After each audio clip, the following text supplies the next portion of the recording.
So fellas, last night we had a pretty stacked fight night with UFC Saudi Arabia, so I thought I'd do a matchmaking video for this card, matchmaking every winner and loser from the main card and then every fighter that won on the prelims. I put timestamps so if you can go to a specific prelim fight or the main card. So we'll start off with the first prelim winner, which was Hamdi Abdelwahab, and I think he should fight the loser of Waldo Cortez Acosta and Ryan Spann. So Cortez Acosta and Ryan Spann are going to be taking each other on, and I think the loser should fight Abdelwahab. Listen, Abdelwahab, he beat Jamal Porgs. I guess you can call him a bit of a heavyweight prospect because he's got this Greco-Roman wrestling background, but he didn't look impressive in that fight and I actually thought it was a robbery. So I don't think we give him anybody in the rankings. I think we give him the loser of Waldo Cortez Acosta and Ryan Spann. That's a pretty good fight. If Acosta loses, I think that's definitely the biggest test for Abdelwahab's career because Acosta's actually pretty skilled for a heavyweight. And for Ryan Spann, if he can't get past Waldo Cortez Acosta, let's give him Abdelwahab another winnable fight. So I think for Abdelwahab, we test him against the loser of Acosta and Ryan Spann. It's a step up in competition. We're not giving him somebody like highly ranked or anything like that because he doesn't deserve it yet. So Abdelwahab versus the winner of Acosta or the loser of Acosta and Spann. And then for Bogdan Grad, I thought him versus Josh Kulibal could make sense. He's got the performance bonus of the night, got a really good knockout over Lucas Alexander, a bit of a prospect now in the featherweight division, came from the contender series, wild fighter, and I think him versus Josh Kulibal could be a really fun fight because Kulibal, he's on a 3-fight losing streak. He needs to fight down in the ranking. Well, he needs to just fight down in general. He's also a bit of a chaotic fighter as Josh Kulibal, so I thought Bogdan Grad, Josh Kulibal, that could be quite a good fight for the featherweight division. And then for Jasmine Jasudavicius, I think she deserves a big fight now. Rose Namajunas, I don't know how many fights she's won and lost in the UFC. I think she's only lost twice in the UFC, with the most recent loss being to Tracy Cortez, but I think she's on like a 5-fight winning streak now, or a 4-fight winning streak. She's just beat Mayra Bueno Silva, who challenged for the belt last year. And I think she's one of the best women MMA grapplers. I think now for Jasmine Jasudavicius, we've got to give her somebody in the top 5. And I think Rose Namajunas is that fight. Rose Namajunas, obviously former champion in the strawweight division, moves up to the flyweight division. And she's had a bit of a decent career at the flyweight division so far. She's had a couple of wins, but she's just ultimately fell short against all the top fighters. She lost to Fiorot. She recently lost to Erin Blanchfield as well. She's going to need to fight down. So I think Jasmine Jasudavicius versus Rose Namajunas is that perfect fight. If Jasmine Jasudavicius can get past Rose Namajunas, it's going to get to the point where she's about a fight away from a title shot, or potentially even in that title picture anyway. And if Rose Namajunas can beat Jasmine Jasudavicius, she's just beating this prospect in women's MMA in the women's flyweight division. That's going to get her back into the win column, back into the title picture. So I think maybe for like a fight night co-main event, Jasmine Jasudavicius, Rose Namajunas, big fight for Jasudavicius' career because she deserves it now. Like I said, she's beaten Mayra Bueno Silva, a former title challenger. Now I think we give her that next big step up in competition against Rose Namajunas. Next fight we had was Terence McKinney knocking out Hadzovic. I think we do McKinney versus Trey Ogden. McKinney's a weird fighter because you put him against these guys and he's running through them in like their first round. But then the second you give him like a step up in competition, he'll end up getting finished in the first round as well. I think Trey Ogden could be a good fight. Trey Ogden recently lost to Thiago Moises, but he didn't look terrible in that fight. Ogden's got really good grappling, really good jiu-jitsu, but he's also quite powerful on the feet, which is kind of similar to McKinney because McKinney's this heavy, well, he's not a heavy wrestler, but he's got this wrestling background. He's got good submission game, but he's like this quick, fast starter. And I think this fight is, again, it's a classic Terence McKinney fight where you could see McKinney go in there and just finishing Ogden quickly, but you could also see Ogden managing to, clip McKinney from how kind of chaotic McKinney is. So Terence McKinney, Trey Ogden, I think that's a good step up for Terence McKinney. He's had the easy fight in Hadzovic now. He's got back in the winning column. He's ready to get back in there. His confidence is back. Let's give him that step up in competition against Trey Ogden, who recently fell short to Thiago Moises. Then for Shamil Gaziev, I think we give him Derek Lewis. I know he lost to Rosenstrike last year, but that was his second UFC fight, and he's looked better since that Rosenstrike fight now. Gaziev's, I said this multiple times now, he's actually a prospect in the heavyweight division. All memes, all jokes aside, he's actually a prospect. He's a good wrestler. We saw it when he faced Dontel Mayes, where the second that he takes you down, you're going to struggle to get back up. And he's a heavy-handed heavyweight, huge for the division as well. He's a scary guy in the heavyweight division, is Shamil Gaziev. He just went out there and knocked out Thomas Peterson, didn't even have to follow up with any ground strikes. And Thomas Peterson is actually quite a good striker for the unranked blobs of the heavyweight division. He's looked good against everyone. The only guy to beat Martin Bedard in the UFC as well is Shamil Gaziev. Yes, he fell short against Rosenstrike, but even in that first round against Rosenstrike, he was kind of beating him. And I'm going to go out there and say, even though Derek Lewis is a much tougher fighter than Rosenstrike and he hits a lot harder, from a technique perspective, Rosenstrike's probably the more technical striker. So Derek Lewis versus Shamil Gaziev, fight night main event in St. Louis. One of the best kind of meme fights you can make in the UFC. It's either going to be Derek Lewis flatlining Shamil Gaziev, or it's going to be Shamil Gaziev getting his biggest win yet by beating Derek Lewis and making it to the top 10 of the heavyweight division. I feel like that's the case now. He's already ranked number 14th. He's just beat Thomas Peterson, so it doesn't really make sense to give him anybody outside the rankings. He's already lost to Rosenstrike. I guess you could give him like a Marcos Rogero de Lima, but Derek Lewis versus Shamil Gaziev, let's see it, man, for a fight night main event. Two fairly big names in the heavyweight division because Gaziev's actually got a bit of a fan base around him nowadays. Shamil Gaziev, Derek Lewis. Let's just see him go at each other, man. Tough fight for Gaziev, tough fight for Lewis. I think this would be a banger in the heavyweight division. Anyway, next fight, Mohamed Naimov. Mohamed Naimov won a team against Joanderson Brito. Now, he got another win over Khan Orfley. Didn't do it in super impressive fashion. I mean, he was expected to go out there and beat Khan Orfley anyway, so he's got the win. He did get submitted by Felipe Lima in his last fight, though, which is why I don't think we should give him anybody ranked. I feel like Naimov's one win away from the rankings because he has had some good wins. Like I said, got submitted by Felipe Lima, but I feel like Joanderson Brito is that fight for him now, because I've always said that Joanderson Brito is one of the best unranked featherweights in the UFC. Very good everywhere the fight goes. Has wins over Diego Lopez as well, or has a win over Diego Lopez. And he got robbed against William Gomez. So I feel like this fight is kind of the fight to determine who gets a shot at the rankings in the featherweight division. If we can see Naimov go out there and get a big win against Joanderson Brito, which will be super impressive, we give Naimov somebody in the top 15 of the featherweight division. And likewise, if Joanderson Brito can go out there and shut down Naimov, well, I guess Felipe Lima already did that. But if he can go out there and beat Naimov, then maybe we see Joanderson Brito against somebody in the rankings as well. So Mohamed Naimov, Joanderson Brito should be a really fun fight because they're both really well-rounded. They're both, like I said, some of the best unranked featherweights right now. I think this could be a good fight. Maybe put it on like UFC 314, wherever. Anyway, Naimov, Brito. And then the next fight, the loser of the first main, well, I think Naimov was on the main card, but the loser of the, I guess, second main card fight, Mike Davis. I think Mike Davis versus Guram Kutateladze could be the fight to see. Mike Davis still looked good in that fight with Ferreziam. He was coming off a long layoff, and there were times when he was threatening Ferreziam. He had him at a calf slicer at one point. It was looking good with the wrestling. He's obviously not going to get anybody near the rankings because he's just lost to Ferreziam, but I think we give him Guram Kutateladze. Guram is, I can't really call him a prospect in the lightweight division because he has lost before. He's coming off a win over Jordan Vucenic, a UFC debutant, so even though I think Guram's a talented guy and he has got a bright future ahead of him, I think we need to see him against Mike Davis. This will be a really fun fight. Two of, I know I say this about a lot of unranked 155ers, but two seriously talented unranked 155ers. If Guram Kutateladze can go out there and beat Mike Davis, that's a massive win for Guram, and I think he's only like a fight away from the rankings if he can beat Mike Davis. And for Mike Davis, another winnable fight against Guram, still a tough fight for him as well. If he can get past Guram, that's a big win for Mike Davis. I think this would be a banger of a fight between two really talented unranked 155ers, Mike Davis, Guram Kutateladze. And then for Ferreziam, let's see him versus Jalin Turner. Jalin Turner needs to fight outside the rankings now.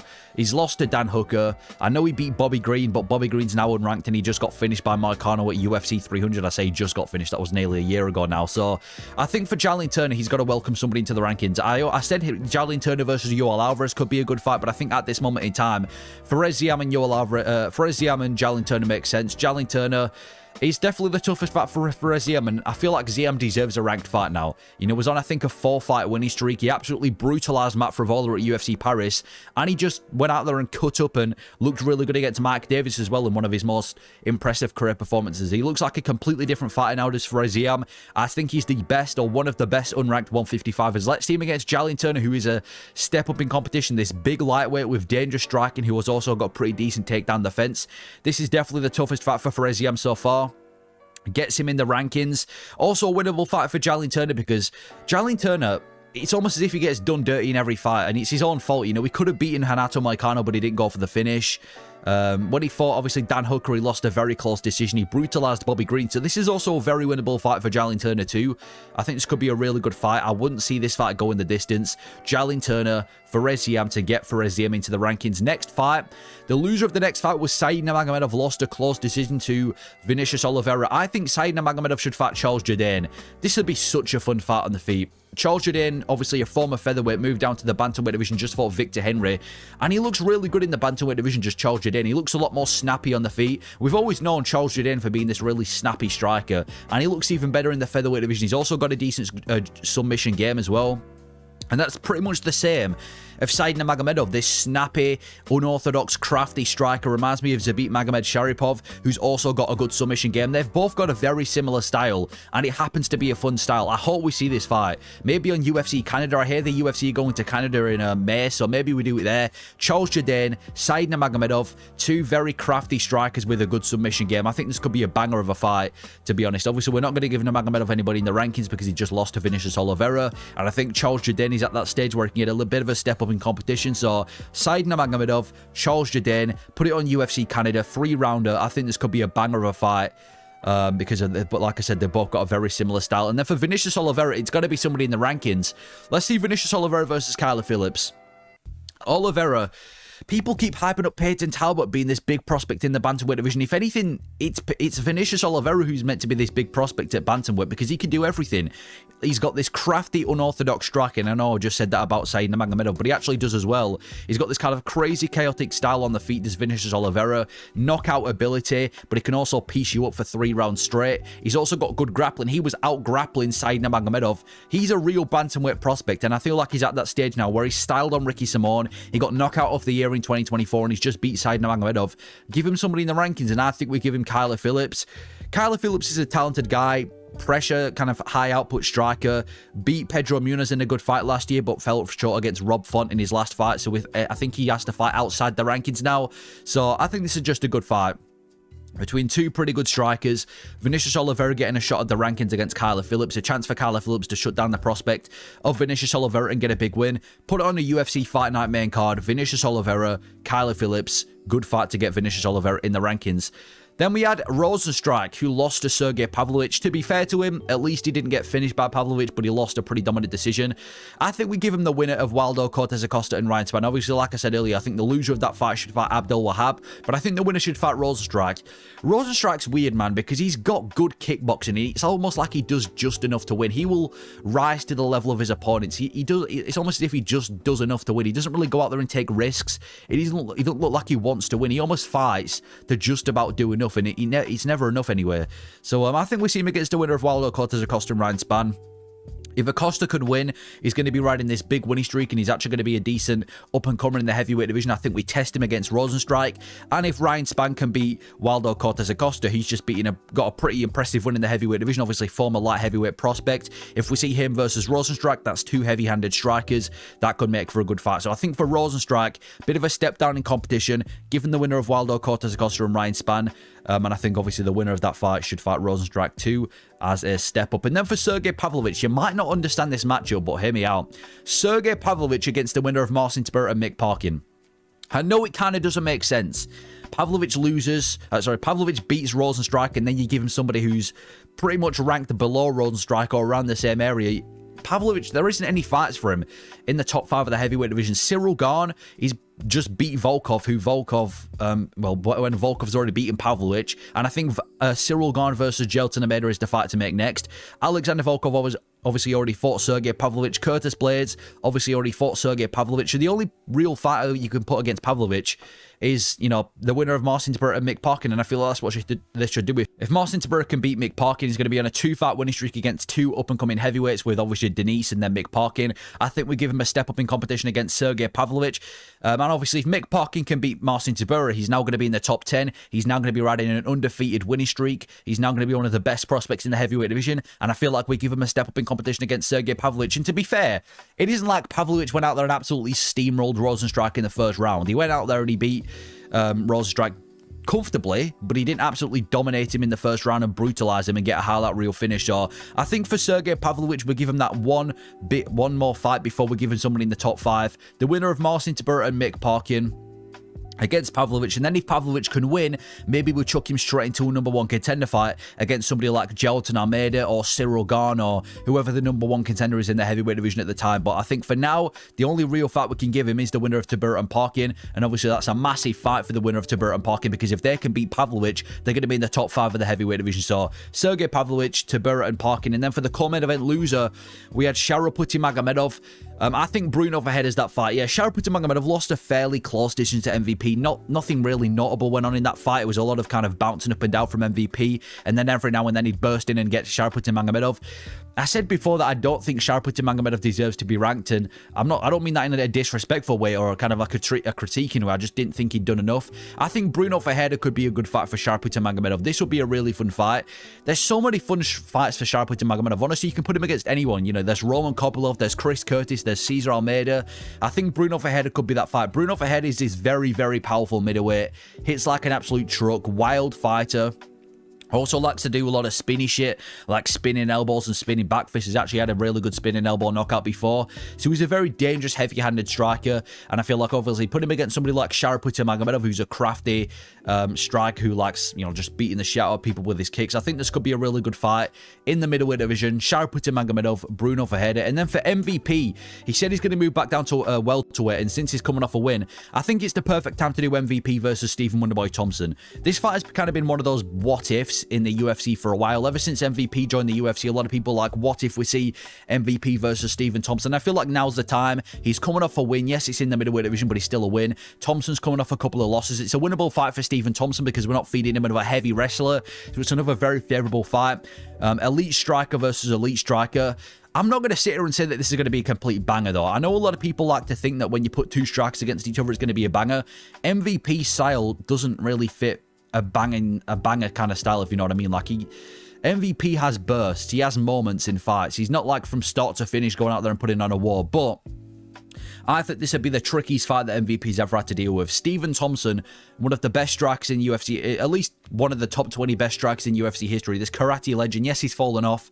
Yes, he's not as good as he once was, and yes, he's not in his prime, but I think neither is MVP, to be fair. I mean, a lot of people think that MVP's past his prime too, but MVP, Stephen Thompson, fun striking matchup in the welterweight division, makes sense for both of their careers at this moment in time. I think that could be a solid like main event for a fight night. And then for the loser of the main event, Adesanya, Roman Dolidze. I never thought I'd be saying that Adesanya should be taking on Roman Dolidze, but Adesanya is not even a top contender anymore. We've gone from Adesanya being an unstoppable champion, one of the greatest middleweights of all time, to now not even being a top contender. If he wants to stick around in the UFC, I think we'd give him Roman Dolidze. Roman Dolidze is on a 2-fight winning streak. He finished Kevin Holland and he beat Anthony Smith in a different division. He's ranked like number 10th or 9th in the division. He's going to want to fight up the rankings. I know he recently got booked against Marvin Vettori, but that's the rematch nobody asked for. We're going to have to give Adesanya a bit of a step down in competition. The problem with it is he's fought most of the division. He's already fought Jared Cannonier. He's already fought Paulo Costa. He's already fought Marvin Vettori. He's obviously never going to fight Whittaker. There's no one left for Adesanya to fight. It could be Caio Borralho, but I feel like, honestly, at this stage, Borralho deserves somebody higher than he's coming off a loss. Adesanya versus Roman Dolidze. This is, in my opinion, a good kind of step down in competition for Adesanya. You know, it's Roman Dolidze. It's a very winnable fight for Izzy. Dolidze is not that talented. He's good everywhere the fight goes, but he's not elite. If Izzy can't beat Roman Dolidze, that's a perfect sign to tell Izzy that he needs to hang the gloves up. And if you can beat Roman Dolidze, he's back in the winning column. He's coming off a win. And then from there, you can go back to giving him top contenders like a Caio Borralho or maybe a Khamzat Chimaev or whoever the top contender is at the time. But we're going to give him a step down in competition. Roman Dolidze coming off 2 wins is that guy. So Roman Dolidze versus Izzy for Israel Adesanya. And then for Imavov, I think he deserves a title shot now, but here's the problem with the middleweight division. There's too many contenders. You've got Dricus and Strickland taking each other at UFC 312. You've got Khamzat Chimaev, who is the rightful #1 contender. And then right behind Chimaev, you've got Imavov as well. So it's this weird situation where we're going to have to wait for UFC 312, and then we're going to have to wait for the winner of that to face Khamzat Chimaev, and then we're going to have to wait for the winner of that to face Nassourdine Imavov. So unless Imavov wants to wait absolutely ages, he's going to have to fight again. And if he doesn't want to fight again, then he's going to have to wait ages and get a title fight. But I think he's just beat, well, I think he has deserved a title fight now. He's just beat a former champion in Israel Adesanya. Normally when people beat Izzy, it's for the belt. So I think now that he's beating Izzy in a Fight Night main event, he should get a title shot. But like I said, I don't know what they're going to do in the middleweight division because there's just too many contenders at this moment in time. But that is what I think they should do with Imavov. And those are the fights I would make after UFC Saudi Arabia. Let me know your thoughts on the fights themselves if you agree, disagree. Thank you for watching.